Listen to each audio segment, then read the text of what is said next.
Olá, sejam bem-vindos para mais uma edição do TRT Entrevista. Que bom poder falar com você, chegar aí na sua casa, aqui pelo rádio, né? Em 104.3, também pela TV Assembleia, canal 30.1 e sempre pelas nossas redes sociais, @TRT Mato Grosso. Eu sou Cleide Coelho, é sempre uma honra em poder estar com você aqui, para a gente poder falar dos assuntos que interessam à sociedade. Hoje a gente vai falar de um tema muito importante, é sobre rescisão indireta. Estou recebendo aqui no estúdio o nosso juiz do trabalho da 23ª Região, doutor Marcel Riso. Seja bem-vindo, doutor. Obrigado, Cleide. Sempre bom poder te receber aqui para poder falar de um assunto que importa muito para o cidadão, né? A gente falando sobre rescisão indireta, dá para dizer que rescisão indireta é quando o empregado demite o patrão? A gente pode usar esse termo? Como que é isso?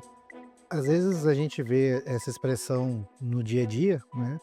A rescisão indireta é basicamente o empregado querendo a rescisão do contrato dele, alegando que o empregador cometeu uma falta grave.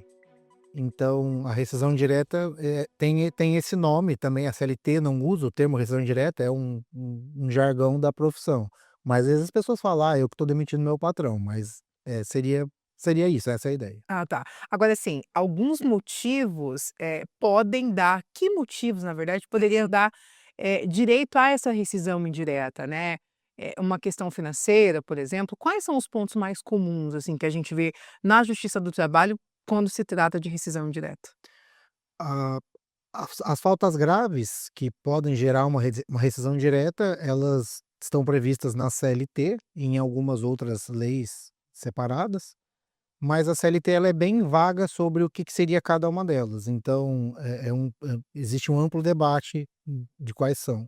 As mais comuns que nós normalmente vemos nos processos é relacionado aos depósitos de FGTS.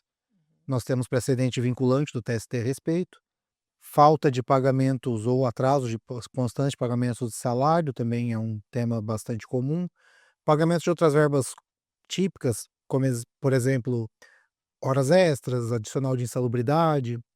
Existem também são debates bastante comuns que traz essa alegação no processo para gerar uma rescisão direta. Então acho que esses seriam os temas e assédio também, né, assédio, enfim, acidente, são também temas que às vezes estão ligados a um pedido de rescisão direta. Agora, a gente falou sobre FGTS, INSS, né, porque o salário, doutor, é muito fácil, né, da gente conferir, porque o salário tem que estar na conta todo mês, né.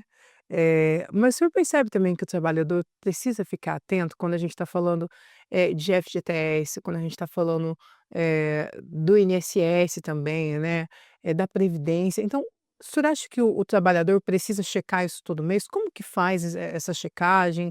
Eu queria que o senhor contasse para a gente sobre isso. O INSS é mais difícil, porque quem paga é a empresa diretamente, o empregado não tem acesso imediato ao que foi pago. Mas o FGTS, o empregado tem como ter esse acesso sim, e é importante que ele faça essa verificação, por exemplo, uma vez por ano, ou quando foi demitido, ou pediu para sair da empresa, ou está pedindo a rescisão indireta, porque ele tem acesso à conta vinculada dele, seja indo diretamente na caixa, ou até pelo aplicativo, hoje você pode ter acesso. E aí, se você vê lá que não está sendo pago, é um dos motivos que pode gerar uma rescisão direta. Então é importante que seja feita essa verificação. Não é raro que um empregado, às vezes, depois de vários anos de trabalho para a mesma empresa, descobre que não tem nenhum depósito. Isso às vezes acontece. Então, ele pode cobrar os últimos 5 anos, mas às vezes se é um contrato mais longo, ele ainda perde até os próprios depósitos do FGTS. E aí, como que faz? Só os últimos 5 anos que podem É, ser retroativos, como que é isso? a prescrição é 5 anos para qualquer pedido. Você tem 2 anos para entrar com a ação depois que acabou o seu contrato, você pode pedir os últimos 5 anos. Então são contratos muito longos, às vezes o empregado perde não só a FGTS, perde outros direitos também, né, a Uhum. prescrição acaba com os outros direitos também. Que isso, hein. Agora, tem muitos motivos também ligados a áreas mais difíceis de comprovar, né. Eu queria que o senhor explicasse pra gente quais são esses motivos que também, são comuns para poder conseguir uma rescisão indireta. São N motivos, né. É, assim, em regra, quem está alegando a rescisão direta, que é o empregado, ele que tem que produzir as provas sobre isso. Algumas provas são documentais. E, por exemplo, o pagamento do FGTS, quem tem que provar os pagamentos do FGTS é a empresa, essa é a regra. Existe até súmula a respeito do TST. Então se a empresa se o empregado alega que não tem prova e a empresa não junta, a gente presume que não foi pago o FGTS, seria assim uma ação. Mas existem outros pedidos que são mais difíceis, por exemplo, a as horas extras, existem várias regras das próprias horas extras, quem tem que provar num processo se teve ou não horas extras, mas em regra é o empregado. Então, se ele está dizendo: "Ah, eu quero restrição indireta porque eu não recebi horas extras", ele que tem que provar que ele fazia hora extras e não eram pagas. Então aí é uma prova um pouco mais difícil para o autor, porque não é uma prova em regra só documental, existem talvez tenha que ouvir testemunhas, enfim, existem Uhum. outros tipos de provas a serem produzidas. Muito bom. Bom, o tema hoje é sobre rescisão indireta. Estou recebendo aqui no estúdio o juiz do trabalho, doutor Marcel Riso, está aqui com a gente para poder falar de um assunto que muita gente tem dúvida, né, doutor, que é a rescisão indireta. Agora, o trabalhador, ele pode simplesmente deixar de ir ao trabalho e depois pedir rescisão indireta, porque às vezes fala assim, olha, eu estou de saco cheio, não quero ir mais. E aí? Depois eu peço rescisão indireta. Não é assim que funciona também, né? Tem regra. Como que é? Assim, a rescisão indireta, eh, a CLT ela não explica, de forma muito detalhada como é feito esse pedido. Em regra, o que prevalece hoje na doutrina da jurisprudência, existem situações diferentes, mas em regra o que prevalece é que o empregado ele tem que parar de trabalhar para fazer o pedido de rescisão indireta, porque senão se considera que a falta não era tão grave assim. Porque eu continuo Existem trabalhando. porque continua trabalhando. Mas existem 2 casos em que a própria CLT permite que o empregado continue trabalhando mesmo no curso da ação. Às vezes pode virar uma situação constrangedora, mas é permitido e acontece isso. E às vezes a gente vê de fato, uma ação em que o empregado está trabalhando pedindo a rescisão direta durante o contrato, trabalhando normalmente, então isso é possível. Mas prevalece hoje que em regra tem que parar de trabalhar para fazer o pedido. E depois de quanto tempo que tem que parar? Eu parei de trabalhar, sei lá, uma semana, já peço a A rescisão lei direta, não tem prazo? a lei não fixa um prazo, mas assim, eh, existia antigamente uma jurisprudência que entendia que o empregado tinha que observar a imediaticidade, que seria o que? Ah, você não pode demorar muito, não existe um prazo, mas você não pode demorar muito. O TST tem decisões hoje que falam: "Olha, isso não se aplica para o empregado", então, às vezes, mesmo lá 1 ano e meio depois de ter parado de trabalhar, vem um pedido de rescisão direta, isso em tese é possível. Uhum. Me parece que enfraquece a própria tese do pedido, porque você demorou tanto tempo, mas a lei não prevê esse prazo, ele tem o prazo da prescrição, né, de 2 anos após o encerramento do contrato, mas a lei não prevê outro prazo, quanto tempo ele tem. O Então é uma questão que é duvidosa, né, na jurisprudência tem decisões diferentes a respeito, porque a CLT não prevê qual é esse prazo. Entendi. Agora, é só com a Justiça do Trabalho que pode pedir a rescisão direta? Como que é isso? Assim, o empregado ele não tem o poder de obrigar o empregador a aceitar o pedido de rescisão indireta. A Uhum. empresa poderia aceitar, mas eu nunca vi. Então, na A empresa prática, aceitando. o que acontece às vezes é a empresa não quer discutir e dispensa o empregado sem justa causa, porque os efeitos financeiros são exatamente os mesmos, né, a dispensa sem justa causa tem exatamente o pagamento das mesmas verbas que se tiver um reconhecimento de rescisão indireta. Então, pode acontecer da empresa: "Ah, tá, já te dispenso e não quero discutir isso". Mas o empregado não tem esse poder sozinho, então ele depende de uma decisão do poder judiciário reconhecendo que aquele contrato foi rescindido por falta grave da empresa, então aí reconhecendo a rescisão indireta. Uhum, entendi. Agora, eu queria que o senhor detalhasse para a gente quais os direitos que o trabalhador tem quando a justiça reconhece realmente essa rescisão indireta.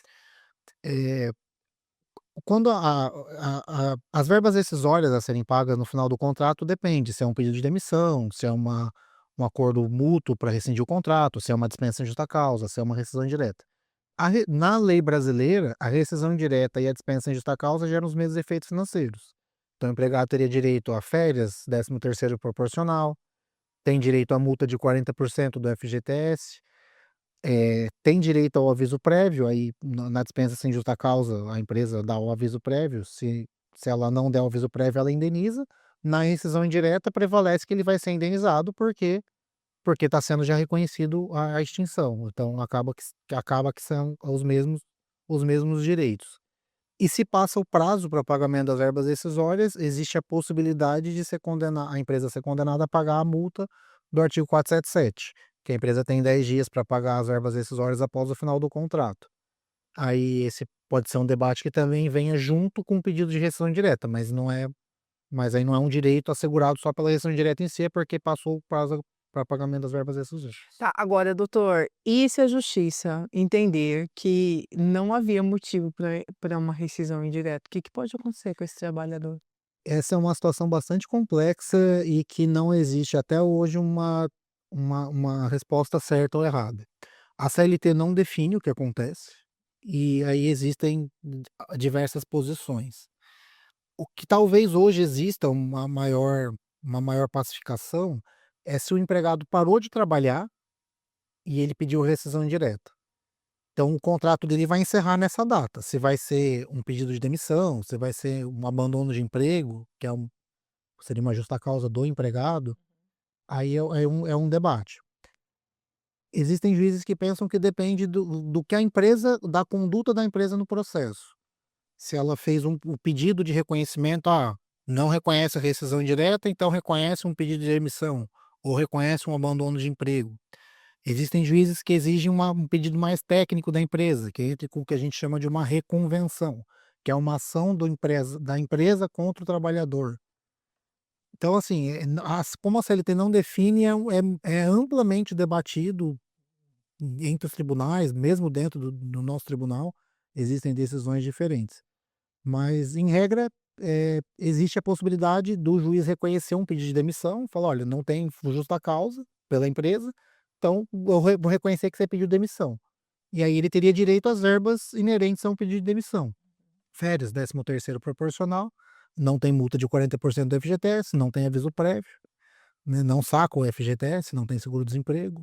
Então seria como se ele tivesse pedido demissão. Isso é o que mais prevalece, mas também não é uma resposta Não é uma 100%, regra. porque existe amplo debate nos julgados do que acontece nesse caso. Depende, cada caso, né, doutor? É isso. Existem juízes que inclusive acham que nem encerra o contrato se a empresa quiser que ela faça alguma coisa depois administrativamente, então é amplamente debatido o que acontece nessa situação. Entendi. Agora, qual que é a principal orientação para quem acredita estar vivendo numa situação como essa, né? Para poder justificar uma rescisão indireta? Bem, primeiro, importante que a pessoa na justiça do trabalho você pode entrar com uma ação sem advogado, então a gente chama de postulante, isso é possível, mas em regra um advogado ele está tecnicamente preparado para fazer o pedido e saber quais são as provas que você tem que produzir. Então, o empregado ele tem que reunir as provas, seja documental, por exemplo, mensagens de WhatsApp, e-mails, saber com as testemunhas que viram as alegações e fazer o pedido na justiça. Então, me parece que o mais certeiro a ser feito é buscar a orientação de um advogado de confiança para ingressar com essa ação. Maravilha. Doutor, gostaria de dizer que foi uma honra recebê-lo aqui mais uma vez. Obrigada por estar sempre à disposição aqui para poder esclarecer todas as dúvidas, né? Está sempre aqui com a gente. Eu deixo o senhor também à disposição para poder fazer as suas considerações finais. Bem, assim, em em regra, a rescisão direta a gente, né, vai ter vários debates. O que é importante é junte os documentos que você tem, seja para ir com uma ação na Justiça do Trabalho sozinho, seja para procurar um advogado, porque ele também vai precisar desses documentos. Especialmente o holerite, que prove se o salário foi pago em dia, o depósito bancário, se é pago em depósito, os comprovantes do FGTS, entra ali no seu aplicativo, né, já saber quem são as pessoas que viram, para ter essa documentação e poder fazer um pedido que seja, né, bem claro, que tenha as provas que sustentem o pedido, para o juiz poder fazer a análise quando esse processo chegar na justiça. Obrigada mais uma vez, doutor. Bom, Exato. chegamos ao final do nosso TRT Entrevista. Recebemos aqui o juiz Marcel Riso, do TRT 23. Lembrando que você pode ver e rever esse bate-papo quantas vezes for preciso pelas nossas redes sociais, @TRT Mato Grosso. Obrigada a você que nos acompanha aqui pela TV Assembleia, canal 30.1, pelo rádio também, 104.3. E até um próximo episódio.